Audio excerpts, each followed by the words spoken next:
They told you your mind is yours, that you are in control of your thoughts, that if you think hard enough, visualize long enough, strive fast enough, you can change your life. But they never told you the truth. Your mind was never truly yours, not in the way you think.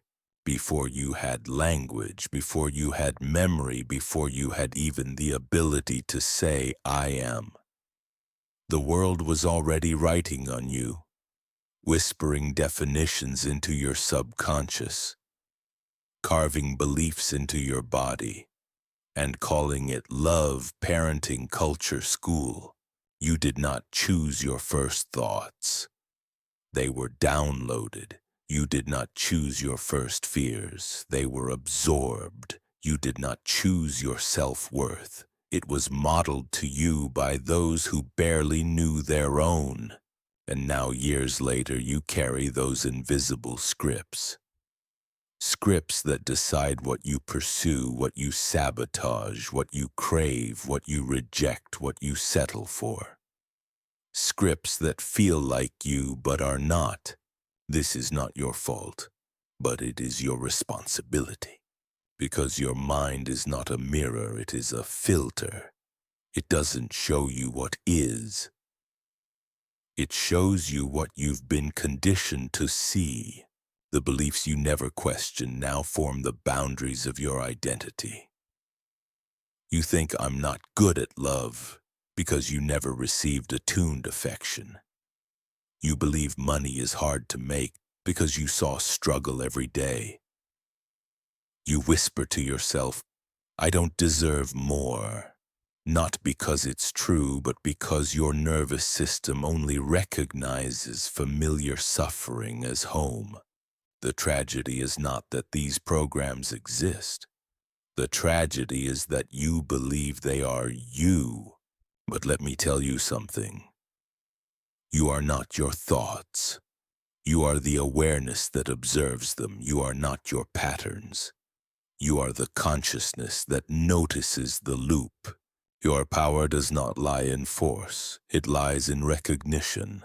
Because when you begin to see the unconscious, it stops being unconscious. When you bring light to what was once hidden, you reclaim choice. You interrupt the cycle. You say, this belief is not mine. This fear is inherited. This voice in my head is my mother's, not my soul's. And that changes everything. The mind, once programmed, becomes a faithful servant. It repeats what it knows. It projects yesterday onto today. It resists the unknown, even if the unknown is your liberation. That's why you stay stuck, not because you're lazy or weak, but because your subconscious prefers familiar pain over unfamiliar peace. Your ego will fight for its survival. It will tell you stories of danger when you step into growth.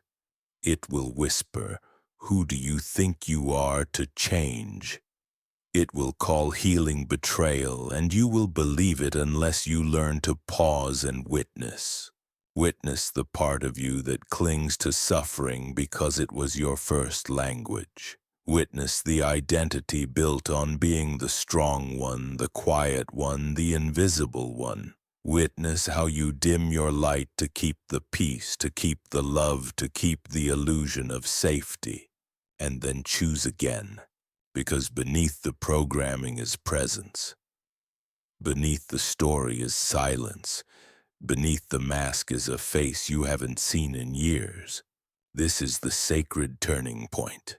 Not a battle, not a war, but a return, a remembering, a rewriting. You are not here to escape your mind. You are here to re-inherit it.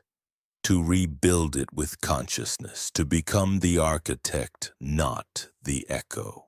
That means tending to your inner world with deep devotion, noticing your triggers as teachers, sitting with discomfort until it speaks, holding the scared child inside you without fixing her, just seeing her, letting her know we are safe now. We choose, and yes, it will feel like death, because it is the death of the old you, the unconscious you, the reactive you, the birth of someone quieter but infinitely more powerful, someone sovereign. Reclaiming your mind is not glamorous, it is sacred, it is slow. It happens in the pauses before the text you don't need to send, before the apology you no longer owe, before the spiral you've outgrown, and that's how you'll know it's working. Not because life looks different overnight, but because your inner weather shifts.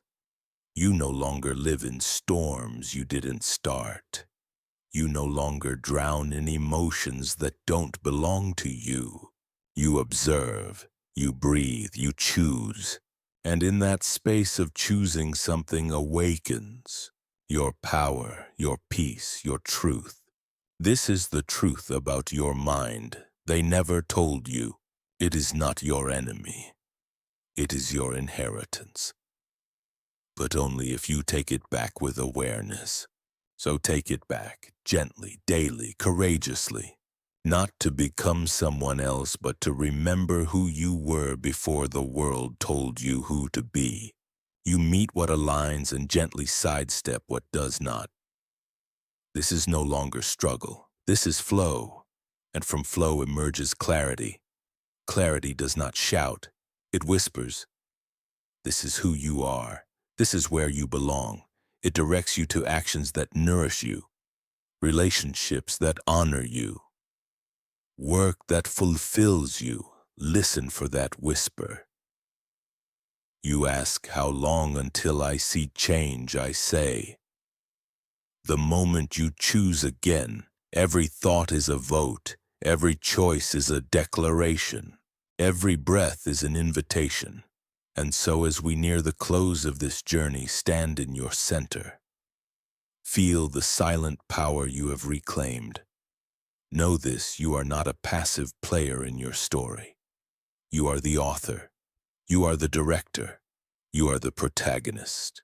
The mind was never meant to be conquered. It was meant to be known. So let us end where we began, with presence. Breathe deeply once more. Feel the field of your being expand. Feel the rhythm of life coursing through you, ancient as stars, intimate as your heartbeat. And whisper, if only to yourself, I am the keeper of my mind. I am the architect of my reality. I am home. Voice lingers, music fades, a single beam of light breaks through the mist. This is your mind reclaimed. This is your life remembered.